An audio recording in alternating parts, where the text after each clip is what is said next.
Apa kamu yakin? Iya, saya yakin. Jika kamu bersedia tinggal bersamaku, apapun yang kamu mau akan mudah terturuti. Semuanya yang kamu mau. Jauh lebih baik jika dibandingkan dengan alam dan kehidupanmu sekarang, ucapnya kepadaku. Perkataannya menggodaku agar aku bersedia tinggal bersamanya. Aku menelan ludah mendengar perkataannya, bukan karena tergiur perkataannya, tapi keyakinanku makin kuat soal dugaan yang sempat ada di pikiranku tak kala pertama kali melihatnya, tentang laki-laki itu yang sebenarnya bukan manusia sepertiku. Lantas siapa dia? Di mana dia tinggal? Dan kenapa dia berada di sini dan menemui aku sekarang? Berbagai pertanyaan muncul di pikiranku, tapi untuk sekarang segera pergi darinya adalah pilihan yang tepat. Tidak, saya sudah cukup dengan semua yang saya punya. Dasar sombong, umpat laki-laki itu. Tak ada lagi kata-kata yang bisa keluar dari mulutku ini. Rasa takut sudah merasuk ke setiap ruang di dalam tubuhku. Tolong biarkan saya pergi, ucapku sambil memohon. Dia hanya tertawa mendengar perkataanku yang seperti rengekan anak kecil sedang memohon agar diperbolehkan main oleh orang tuanya. Baiklah, aku akan membiarkan kamu pergi, tapi ada syaratnya. Apa syaratnya? Tanyaku. Kamu lihat batu besar itu? Berjalanlah ke sana, dan jangan sekali-sekali kamu melihat ke arah belakang sebelum melewati batu besar itu, ucapnya sambil menunjuk batu besar yang berjarak cukup jauh tapi masih bisa tertangkap dengan mata dari tempat aku sekarang. Sontak aku melihat ke atas, mencari batu yang dimaksud laki-laki paruh baya itu. Apa di sana? Baik, siap, ucapku pelan tapi penuh dengan rasa keyakinan agar aku cepat pergi dari hadapannya. Saya pamit, assalamualaikum, ucapku seraya mengucapkan salam lalu mulai berjalan naik. Tapi baru beberapa langkah sesuatu terjadi kepada badanku. Badanku terasa berat. Sepertinya laki-laki itu tidak membiarkan aku pergi dengan mudah.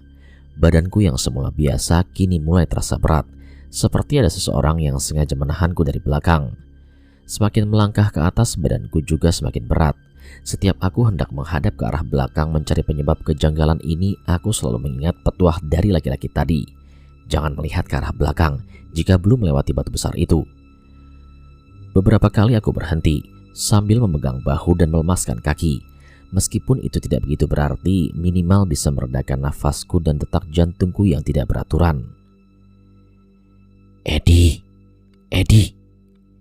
Tiba-tiba aku mendengar suara seseorang memanggilku dari kejauhan. Suaranya sangat sayup, tidak begitu keras, tapi suara itu terus ada. Aku berusaha mendengarkannya sambil mengingat siapa pemilik suara itu. Semakin lama aku merasa suara itu tidaklah asing di telingaku. Siapa ya? Tanyaku dalam hati. Aku masih mengingat-ingat lagi. Edi. Suara itu muncul lagi. Ini mirip suara Kosim. Otakku mengingatnya. Itu adalah suara Kosim temanku. Tapi kenapa dia memanggilku? Apa dia sudah dekat? Namun aku rasa tidak. Aku belum lama melewati pos 1. Tidaklah mungkin sudah dekat dengan pasar Bubrah. Sambil melangkah mendaki, suara Kosim masih aku dengar beberapa kali. Hasratku ingin sekali melihat ke belakang, tapi keberanianku tidak cukup kuat untuk melanggar petuah laki-laki tadi. Entah mengapa aku meyakini akan ada hal buruk menimpaku jika aku melanggar perkataannya. Walaupun demikian, dengan mata yang terus menatap ke arah depan, telingaku terus fokus mencari di mana suara Kosim berasal. Hingga di suatu waktu, suara Kosim terdengar dengan jelas dan lantang, dan itu berasal dari bawah. Yah, gak salah lagi ini mah, dari bawah. Tapi kan Kosim di atas, kenapa suaranya dari bawah? Aku semakin bingung. Sontak aku bimbang. Hatiku diselimuti keraguan. Aku ingin melihat dan menoleh ke arah belakang, melihat apa yang sebenarnya terjadi. Langkah yang sebenarnya belum begitu jauh dengan laki-laki tadi, tapi sudah banyak kejanggalan terjadi. Jika itu benar Kosim, apa yang terjadi dengannya? Jika tidak, apakah ini ulah mereka-mereka yang tak kasat mata penghuni hutan? Udahlah, aku jalan aja. Nanti jika sampai batu besar itu, jika suara Kosim masih memanggil, aku akan melihat dari sana. Edi, tolong aku. Suara Kosim semakin keras, seiring langkahku yang semakin dekat dengan batu besar itu. Tapi kali ini disertai dengan teriakan minta tolong. Pikiranku semakin kalut. Aku mempercepat langkah, walau dengan susah payah karena badan yang terus terasa berat. Hingga akhirnya bagaikan pelari yang baru saja sampai di garis finish, akhirnya aku sampai di batu yang dimaksudkan oleh laki-laki tadi. Sontak saat sampai di sana, aku langsung memutar badan, melihat apa yang sebenarnya terjadi di belakangku dari tadi. Astagfirullah, ya Allah. Apa yang sebenarnya terjadi kepadaku? Jantungku seakan berhenti berdetak. Mataku melotot melihat pemandangan yang ada di belakangku. Enggak, ini pasti keliru. Mataku pasti salah. Aku tidak percaya dengan apa yang aku lihat. Berkali-kali aku menggosok-gosokkan mataku, berharap apa yang aku lihat berubah sesuai dengan apa yang seharusnya. Tapi ternyata tidak. Pandanganku tetap. Hanya ada jurang yang sangat dalam, yang siap menangkap aku jika aku maju 3 langkah saja. Mungkin jika aku melihat ke belakang tadi, aku sudah jatuh ke dasar jurang sana. Mengetahui itu, aku pun agak menjauh dari tepi jurang yang sangat dalam itu.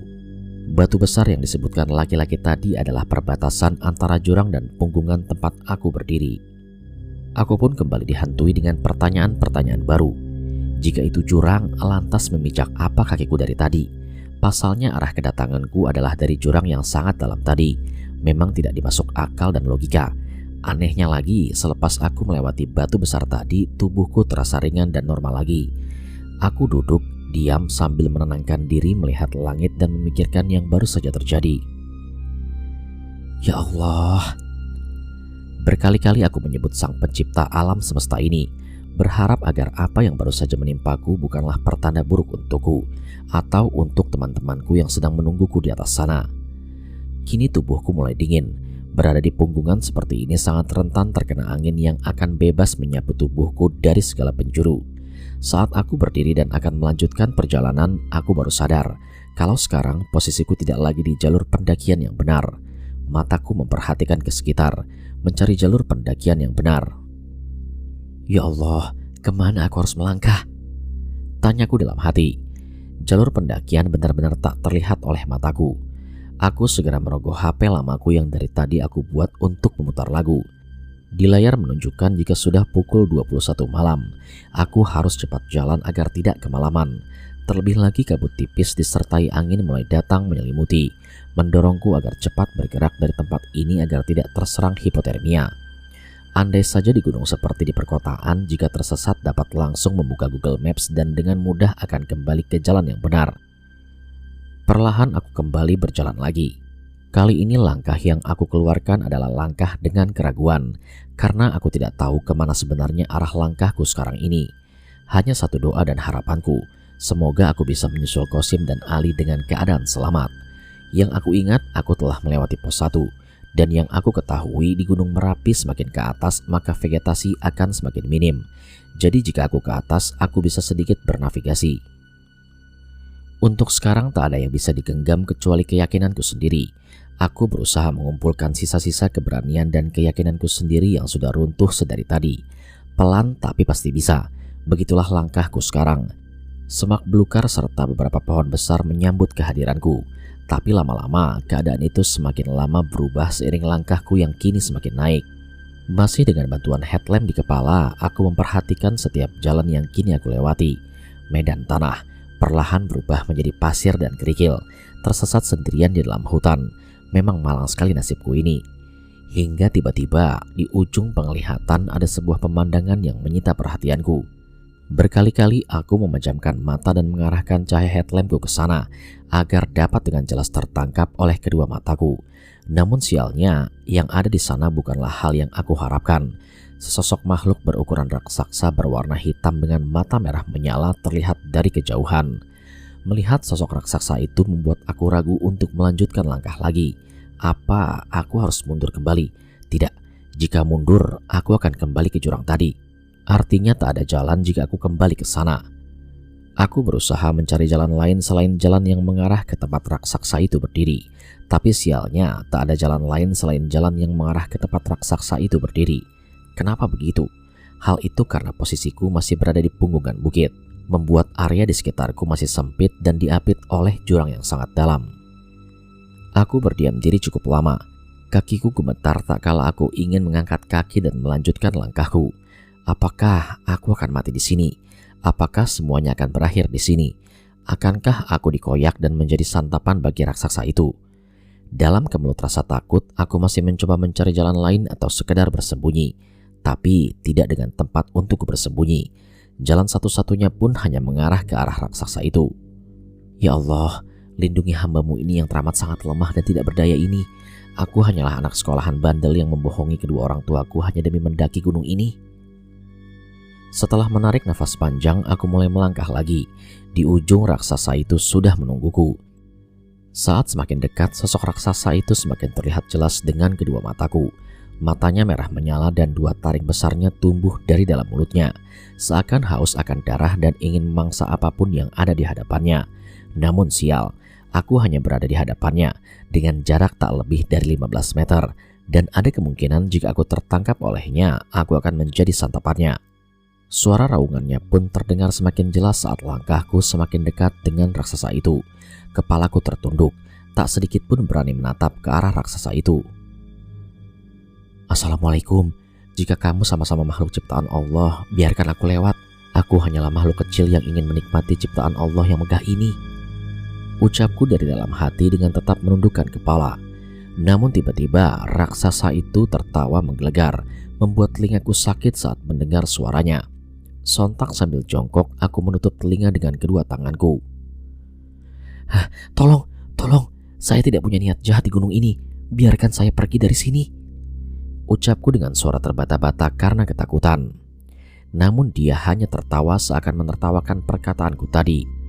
Entah setan apa yang merasuki ke dalam jiwaku. Aku perlahan berdiri lagi sambil memantapkan kaki. Aku mengatur nafas dan membenarkan kaki. Sebelum akhirnya aku berlelit tunggang langgang melewati raksasa menyeramkan itu. Tak peduli medan terjal yang kini telah menghadangku, jantungku dipaksa memompa darah lebih ekstra dari biasanya. Udara dingin pun hilang seketika karena suhu tubuhku yang kini semakin naik. Tolong! Aku berteriak minta tolong berharap ada seseorang yang mendengar teriakanku. Raksasa itu mengejarku dari belakang, seperti sedang mengejar santapan malamnya. Walau hanya berjalan, tapi langkahnya yang sangat besar membuatnya cepat mendekatiku. Jalur yang didominasi oleh batu kerikil dan pasir membuat langkahku kini semakin sulit. Aku benar-benar kepayahan di sini. Ditambah kepalaku pusing, nafasku semakin terengah-engah karena banyak menghabiskan tenaga akibat berlari. Suara nafas dan detak jantungku saling berlomba siapa yang paling cepat keluar, hingga langkahku akhirnya sampai pada dua pohon kembar yang tumbuh tinggi saling berhadapan. Pohon kembar yang seperti membentuk sebuah gerbang atau gapura yang teramat sangat besar. Di antara dua pohon itu terdapat celah kecil seukuran manusia yang bisa dilewati. Tubuhku yang berukuran tak begitu besar ini pun dengan mudah melewatinya. Setelah melewati itu, aku terus mendaki. Tapi sejak dari sini, langkahku mulai melambat karena tenaga yang sudah terkuras. Tolong. Suaraku pun mulai melemas. Aku melihat ke arah belakang lagi, ke arah di mana raksasa besar itu mengejarku. Tapi kalian tahu apa yang aku lihat sekarang? Raksasa besar itu tidak lagi mengejarku. Pohon kembar tadi menghentikan tubuhnya yang berukuran besar ke sini. Dari balik pohon kembar itu, mata merahnya yang menyala di antara kegelapan dan taring besarnya masih bisa aku lihat dari sini. Benar-benar pemandangan yang tak ingin aku lihat lagi setelah ini, bahkan seumur hidupku. Beruntung sekali nasibku masih bisa selamat dari cengkramannya. Kini aku memperlambat lagi langkah kecilku setelah memastikan jika raksasa itu tidak lagi mengejarku. Alhamdulillah ya Allah, kau mendengarkan doaku. Terima kasih, kau masih memberi aku kesempatan agar tetap hidup. Ucap syukurku. Aku memang berhasil bebas dari laki-laki misterius dan raksasa itu. Tapi di mana sebenarnya aku sekarang? Aku benar-benar putus asa. Persediaan air minumku kini semakin menipis. Kini aku mulai putus asa. Sesekali aku berteriak, tapi masih tak ada yang mendengar suaraku. Setelah tenagaku perlahan mulai pulih dan pikiranku tidak kalut seperti tadi, mataku kembali mencari ke arah mana langkahku setelah ini. Aku berputar-putar sebentar, mencari jalan yang bisa aku lewati, hingga akhirnya aku menemukan sebuah jalan setapak kecil, seperti pernah ada yang melewatinya. Dan tanpa pikir panjang, aku berjalan ke arah sana. Cukup lama aku menyusurinya hingga di ujung jalan mataku melihat sebuah area datar yang cukup luas. Aku segera mempercepat langkah, berharap ada petunjuk di sana, dan ternyata firasatku benar. Saat langkahku sampai di sini, ternyata tempat yang cukup luas itu terpasang sebuah penanda bertuliskan pos 2. Akhirnya aku kembali ke jalur pendakian yang benar. Alhamdulillah. Aku kembali mengucap syukur, kali ini sambil menangis. Air mataku tak kuasa menahan setiap air mata yang ingin keluar dari kedua bola mataku. Aku istirahat sebentar sambil memakan beberapa bekal yang sudah aku bawa. Perjalanan tadi benar-benar membuat aku lemas dan kehabisan tenaga. Setelahnya aku menatap ke arah atas. Hanya ada dataran gersang berselimut kabut. Saat aku rasa siap, aku pun kembali mendaki. Dari sini harusnya sudah tidak jauh lagi. Jam kini sudah menunjukkan pukul 11 malam. Aku harus cepat supaya Qasim dan Ali gak khawatir memikirkanku, gumamku dalam hati. Aku kembali mendaki dengan sisa tenaga yang ada. Pelan-pelan aja, yang penting jangan sering berhenti. Yang terpenting lagi adalah aku bisa berjalan dengan lebih hati-hati lagi agar gak terjadi kejadian seperti tadi, ucapku dalam hati. Walau sudah kembali ke jalur pendakian yang benar, masih belum saja terlihat pendaki sama sekali. Aku heran, apa memangnya hanya ada aku yang mendaki malam ini? Setauku banyak orang-orang mendaki Merapi tanpa menginap, atau istilah pendakiannya adalah mendaki tektok. Biasanya mereka akan mendaki di jam-jam segini agar pagi nanti saat matahari terbit mereka bisa sampai di Pasar Bubrah atau puncak Gunung Merapi. Di setiap langkah yang aku keluarkan diiringi dengan pikiran yang terus-menerus berpikir tentang segala kejanggalan yang menimpaku dalam pendakian kali ini. Akhirnya tidak lebih dari 2 jam aku tiba di sebuah area dengan papan penunjuk besar berdiri di atasnya. Papan itu bertuliskan Pasar Bubrah. Akhirnya aku sampai juga di sini. Di sini kabut sudah sedikit tersapu. Samar-samar Gunung Merapi dengan kawah di atasnya semakin terlihat dari sini. Tanpa istirahat lagi, aku lantas mencari di mana kedua temanku dan tendanya berdiri. Tenda berwarna merah, kata Qasim melalui pesan singkat sebelum ia berangkat. Dengan penunjuk itu, aku pun bergerak mencari tenda miliknya. Setelah agak turun dan berada di area yang cukup luas, aku baru tersadar. Ternyata ada cukup banyak tenda yang berdiri di sini. Artinya seharusnya ada banyak pendaki yang mendaki hari ini. Namun anehnya aku tidak menemui salah satu dari mereka sama sekali di jalur pendakian. Setelah lama mencari dan memperhatikan satu persatu tenda di sana, akhirnya aku menemukan keberadaan Qasim dan Ali. Qasim, Ali, panggilku dengan suara agak keras setelah melihat tenda merah yang sedikit terbuka. Edi, akhirnya sampai juga di sini. Lama amat sih, ucap Qasim. Udah cepat, kemari, masuk dulu, biar badan kamu hangat. Kemudian Ali memberiku susu hangat saat aku sudah berada di dalam tenda. Memangnya kamu naik jam berapa tadi? Tanya Ali sambil menyodorkan secangkir kecil berisi susu hangat. 4:30 sore dari base camp. 4:30? Ini udah lewat tengah malam. Kenapa baru sampai di sini kamu? Salah Qasim kepadaku. Sudahlah, aku baru sampai. Badanku lelah, aku mau istirahat dulu, kataku kepada Qasim dan Ali. Qasim menatapku dengan curiga. Dia lantas berbisik kepada Ali. Melihat mereka, aku tidak begitu peduli. Aku memilih menggelar sleeping bag lalu bersembunyi di dalamnya. Ed, kamu udah makan? Kok mau langsung tidur? Tanya Ali. Oh iya. Seketika aku teringat dengan perutku yang terus berdendang sedari tadi. Nih, aku buatin mie instan. Tak lama aku yang sudah kelaparan langsung melahap mie instan itu tanpa jeda, seperti orang yang sudah tidak makan 3 hari. Ed, serius gak terjadi apa-apa? Qasim bertanya lagi kepadaku, sebuah pertanyaan dengan raut wajah yang curiga kepadaku. Iya Ed, wajah kamu kelihatan beda. Ada apa sebenarnya? Tambah Ali. Mendengar pertanyaan mereka berdua, aku bingung harus menjawab dari mana. Apa mereka akan percaya jika aku cerita kalau aku tersesat dan dikejar raksasa di bawah sana? Udah besok aja, aku cerita di bawah, jawabku. Seakan mengerti isyaratku, Qasim dan Ali mengangguk dan berhenti menanyaiku. Udah ya, ayo tidur. Lagi pula nanti pagi-pagi kita akan mendaki lagi ke puncak sana kan? Tambahku. Singkat cerita, kami bertiga bersiap tidur. Aku berada di tengah, sementara Kosim dan Ali berada di samping kanan dan kiriku. Akhirnya setelah berpetualangan semalam, aku bisa meletakkan tubuhku yang sudah sangat lelah ini. Aku mengira tak akan ada lagi kejanggalan yang terjadi setelah aku bertemu dengan Kosim dan Ali. Tapi ternyata salah besar.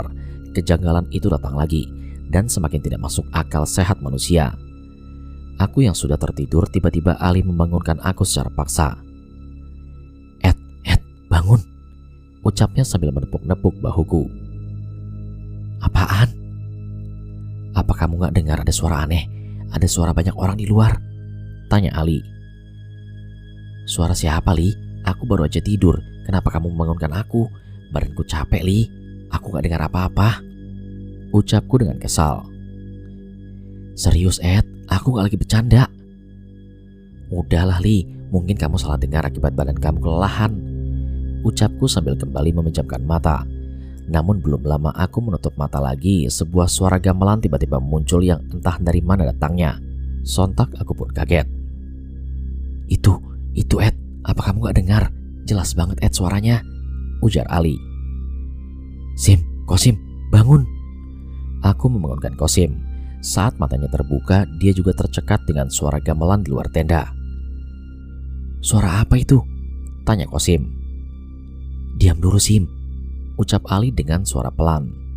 Kami bertiga duduk melingkar dan saling menatap satu sama lain sambil mendengarkan setiap alunan gamelan yang sedang bermain di luar tenda. Cukup lama kami bertahan pada posisi ini. Namun tiba-tiba suara kerincing-kerincing suara delman terdengar dari kejauhan dan kini semakin mendekat. Kenapa ada delman di sini? Bersamaan dengan suara delman, suara angin yang sedari tadi menyertai kami tiba-tiba berubah menjadi suara ramai orang-orang sedang berkumpul. Sangat ramai. Kami bertiga seperti sedang berada di tengah-tengah keramaian yang muncul tiba-tiba. Suara ramai orang-orang lalu lalang, kerincing delman, dengan dilatari oleh sayup-sayup suara gamelan sangat getara kami bertiga dengarkan dari balik tenda. Tenang, jangan panik. Aku tahu kalian takut. Aku pun juga begitu.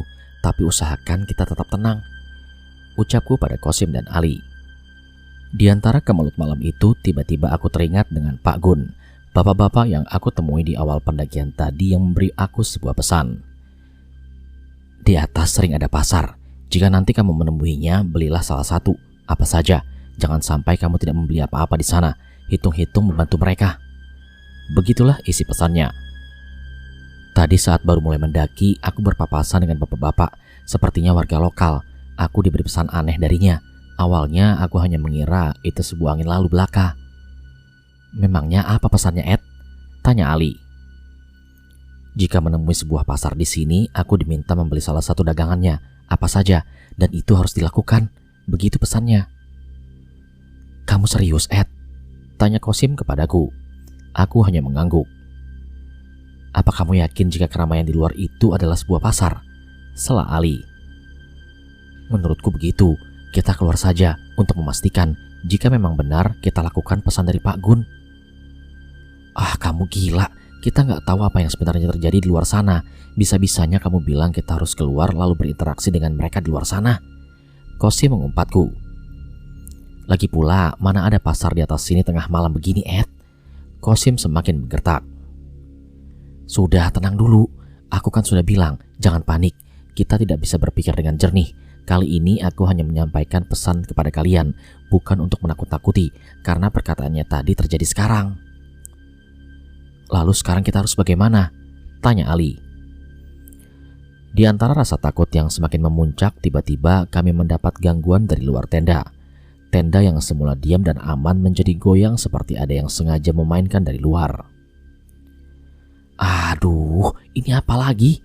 Kosim semakin takut. Shh, jangan panik, ucapku. Gak panik gimana? Jelas-jelas keadaannya begini, ujar Kosim dengan wajah panik dan ketakutan. Apa aku harus melakukan pesan dari Pak Gun ya? Tanyaku dalam hati. Sim, Li, ayo keluar. Keluar? Ngapain? Emang bener gila kamu ya? Umpat Kosim dengan nada marah.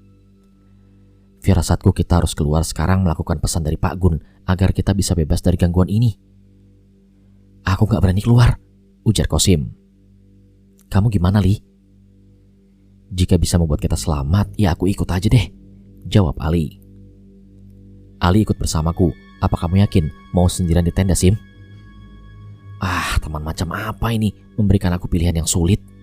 Ya sudah, aku ikut kalian, tapi aku gak mau berada di depan, dan aku gak mau di belakang. Aku di tengah, di antara kalian berdua, ujar Kosim. Sim, kamu yang ajak aku kemari, tapi kamu yang ketakutan begini, ledekku pada Kosim. Siapa yang gak takut sama kondisi begini? Aku yakin semua orang akan takut jika terjebak di kondisi seperti ini, ucap Kosim memberi pembelaan. Aku juga takut, tapi gak lebay sepertimu, ucap Ali. Udah, kenapa kalian jadi meledekku? Ini jadi gak? Apapun yang terjadi, teruslah kita berdoa.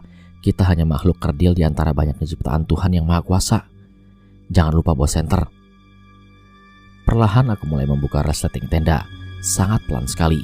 Dengan mudah udara dingin menerobos masuk dari lubang yang baru saja terbuka. Jam berapa sekarang? Tanyaku. Jam 3 dini hari, Ali menjawab. Bismillahirrohmanirrohim. Aku mulai melangkah keluar tenda, diikuti Kosim dan Ali paling belakang. Kami bertiga tercekat melihat pemandangan di luar. Pasalnya area luas pasar Bubrah kini tidak hanya berisikan tenda-tenda para pendaki, tapi juga ramai orang-orang berjualan lengkap dengan lapaknya. Apakah ini adalah pasar gaib? Pasar yang biasanya aku nikmati hanya sebatas dari sebuah cerita atau berita. Apakah sekarang aku benar-benar melihatnya? Kita itu sekarang sebenarnya ada di mana? Kenapa jadi begini? Siapa mereka? Ucap Ali dengan suara yang sangat pelan. Pasar apa ini? Tadi nggak ada. Sekarang kenapa tiba-tiba ada? Ucap Kosim sambil mencengkeram erat bahuku. Mereka, tenda-tenda itu, apa mereka nggak menyadari juga jika ada pasar yang tiba-tiba ada malam ini? Tanyaku. Tenanglah, mereka semua bukanlah makhluk seperti kita. Aku yakin itu. Kalian takut, aku pun juga. Tapi usahakan agar tetap tenang, agar tidak menyita perhatian mereka. Kami bertiga masih bertahan di depan tenda sambil melihat setiap aktivitas di pasar itu. Semua tampak seperti pasar tradisional di desa-desa. Bedanya pakaian yang mereka gunakan adalah pakaian orang-orang Jawa zaman dulu. Selain itu, wajah dan kulit mereka terlihat pucat. Sangat pucat sekali, seperti tubuh mayat yang sudah hampir 2 hari mati belum disemayamkan. Ayo jalan. Aku mulai melangkahkan kaki ke dalam pasar itu. Orang-orang lalu lalang tanpa curiga. Ada 3 anak remaja dengan pakaian yang berbeda dengan mereka sedang masuk ke dalam area mereka. Namun belum sampai beberapa langkah, tiba-tiba aku terhenti. Pandanganku tersita oleh salah satu lapak yang dijaga oleh seorang nenek-nenek dengan rambut putih panjang terurai. Dia menjual potongan-potongan daging. Tapi potongan-potongan daging itu bukanlah potongan daging biasa, melainkan adalah potongan tubuh manusia. Sim, lihat itu. Apa benar nenek itu menjual potongan-potongan tubuh manusia? Astagfirullah, aku gak mau lihat Ed. Dari mana dia dapat potongan tubuh itu? Kata Kosim. Gimana kalau dia tahu jika kita bukan bagian dari mereka? Apakah kita akan dikoyak-koyak dan dimutilasi seperti yang ia dagangkan itu? Kataku pada Kosim dan Ali. Terbuat dari apa mulutmu Ed? Aku sumpah mulutmu kalau terus-terusan berkata seperti itu, ucap Kosim. Cepat Ed, jalankan yang ingin kamu lakukan, tambahnya. Kita mau beli apa di sini? Tanyaku. Udah, cari aja yang menurutmu masih masuk akal jika dibeli, timpal Kosim.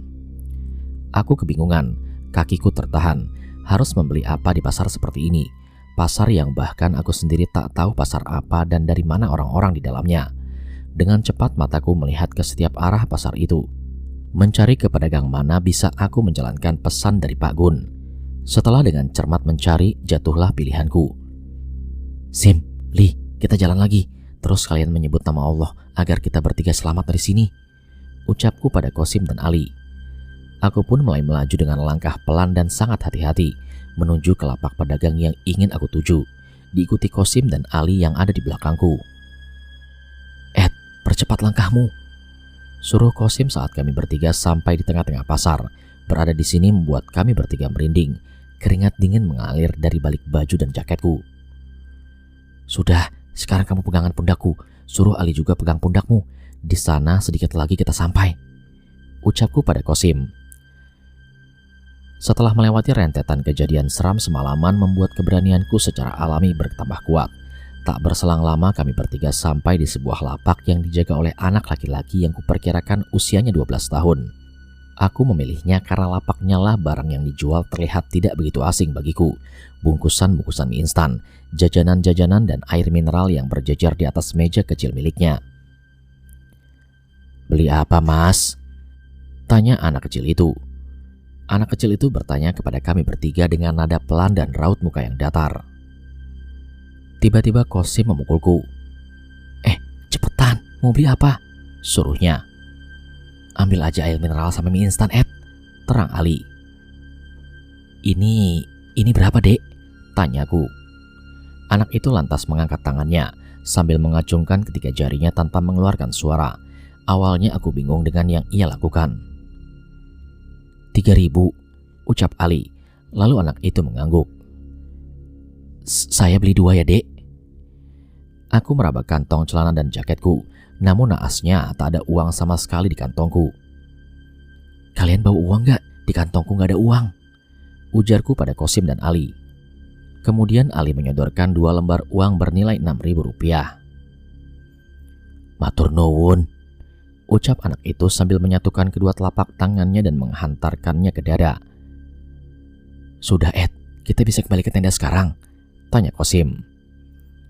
Sudah, ayo kita balik ke tenda, pegang pundakku lagi," ucapku sambil membalikan badan. Namun alangkah terkejutnya aku, Kosim dan Ali saat melihat ke arah belakang kami. Mereka semua memperhatikan kami. Mereka siapa? Mereka yang ada di pasar ini, seluruhnya. Ya Tuhan, malang sekali nasib kami. "Gimana ini? Gimana? Ali dan Kosim panik, begitu juga dengan aku. Apakah mereka akan membunuh kami di sini? Dengan cepat kami berjalan menuju tenda, sambil sesekali membungkukkan badan saat melewati orang-orang di sana. Mereka memperhatikan kami bertiga di setiap langkah kami menuju tenda. Tapi sebentar, apa kataku? Orang. Mereka bukan orang sepertiku. Aku tidak menghentikan langkahku sama sekali. Tapi saat sudah dekat dengan tenda, tiba-tiba aku melihat sosok raksasa yang sempat mengejarku tak kala mendaki malam tadi sedang menatapku dari ujung keramaian ini. Dia seperti penjaga kawasan ini. Setelah sampai di tenda, gemuruh keramaian masih saja terdengar dari balik tenda kami. Entah kapan ini berakhir. "Ed, apa yang kita lakukan sekarang?" tanya Ali. "Gak tahu, aku juga bingung. Pokoknya jangan ada yang tidur. Kita begini aja dulu sampai semuanya hilang. Ini jam berapa?" "Sekarang jam 4. "Ya udah, sebentar lagi subuh. Semoga seiring subuh mereka semua hilang," ucapku pada Kosim dan Ali. Dan benar saja, sayup-sayup azan subuh terdengar hingga tenda. Suara ramai pun perlahan menghilang berganti dengan suara angin yang bertiup.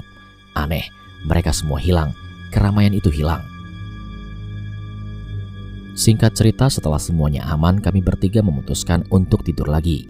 Badan kami benar-benar lelah, entah secara fisik atau mental, setelah semalaman bertahan melawan rasa takut. Tak terasa cahaya matahari menyilaukan mataku, membuat aku bangun dari tidur lelapku. Meski tidak lama, memang nikmat sekali jika tidur kali ini. Jam sudah menunjukkan angka 8, pintu tenda sudah terbuka. Ali dan Kosim sedang masak di luar, tak ada gangguan lagi. Kami menjalani pagi ini layaknya pendaki pada umumnya. "Mau ke puncak gak?" tanya Kosim. "Gak," aku dan Ali menjawab kompak dengan bersamaan. "Setelah kejadian semalam lebih baik kita turun aja, menghindari terjadinya hal-hal yang tidak diinginkan," ucapku pada mereka berdua. "Betul, aku sepakat denganmu, Ed." Ali mendukung perkataanku. "Ya udah, setelah makan kita packing lalu turun," ucap Kosim. Setelah makan dan beres packing, dengan diawali doa kami bertiga mulai turun gunung. Rasa-rasanya setelah kejadian semalam banyak menemui hal gaib membuat aku sedikit peka terhadap keberadaan mereka yang tak kasat mata. Hal itu bisa ditandai dengan saat kami bertiga akan sampai di pos 1. Bau busuk sangat menyengat tiba-tiba tercium olehku yang berjalan paling depan. Sontak membuat aku mencari dan bertanya-tanya. "Ih, bau apaan ini?" tanya Ali. "Iya nih, bau apaan? Busuk banget." Kosim pun menciumnya. "Diam dulu sebentar," ucapku sambil melihat ke segala penjuru hutan. Dan tiba-tiba aku terkejut. Benar saja ada sosok setan berkuncup berbalut kain putih sedang berdiri di antara semak-semak. Siang-siang bolong begini ada setan. Aku keheranan. Pasalnya baru pertama kali aku menjumpai setan siang-siang begini. Itu tuh penyebab bau busuk ini. Apa itu, Ed? Itu ada pocong di ujung sana. Wajahnya hancur, darah dan nanahnya mengalir dari wajah. Mana? Aku gak ngeliat, ucap Kosim dan Ali. Kamu mau lihat? Gak ingat semalam tingkahmu seperti apa? Bisa-bisa kencing berdiri kamu jika melihatnya, ejekku pada Kosim. Singkat cerita, kami sampai di base camp hampir jam 2 siang. Tapi dari sini Kosim terlihat berbeda. Dia yang dari tadi berjalan paling belakang sekarang hanya duduk diam sambil matanya menatap jauh ke arah Merapi. Sim, kamu kenapa? Tegurku. Anak kecil yang kamu beli dagangannya itu dari tadi mengikuti. Dia mengajakku kembali ke sana. Hah, serius? Jangan bohong kamu, Sim? Tanyaku. Iya beneran. Udah, biarin aja. Jangan kamu tanggapi ajakannya. Berdoa aja agar dia cepat pergi dari kamu. Sekarang kita istirahat dulu sebelum pulang ya. Setelah dirasa cukup istirahat, kami bertiga pulang ke rumah masing-masing. Kosim berboncengan dengan Ali, sementara aku sendiri. Saat sudah sampai di rumah dan hendak mengeluarkan barang-barang di dalam tas, tanganku meraba sebuah benda aneh di dalam tasku. Sontak aku jadi ingat mie instan kemarin yang aku beli. Setelah mengingat dengan cepat-cepat, aku merogoh bagian tas yang kemarin kupakai menyimpan mie instan yang aku beli di pasar gaib di atas Merapi. Namun setelah mencarinya, tak ada apa-apa di dalam tas. Aku terus mencarinya lagi dan sebuah barang aneh tiba-tiba muncul dari dalam tasku. 2 bongkah batu berbalut daun-daun yang telah kering. Apakah mie instan ini berubah menjadi batu dan daun ini? Aku benar-benar tidak percaya dengan semua ini. Sehari setelah pendakian itu, badanku dilanda demam tinggi dan berkali-kali muntah. Aku mencoba menghubungi Ali dan Kosim menanyakan bagaimana kabar mereka sekarang. Namun ternyata hal serupa juga menimpa mereka. Kami bertiga dilanda sakit hingga beberapa hari.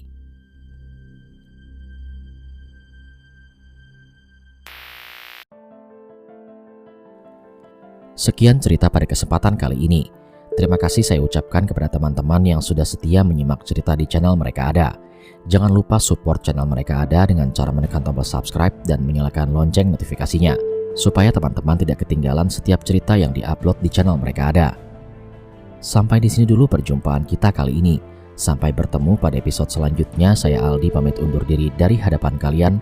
Wassalamualaikum warahmatullahi wabarakatuh.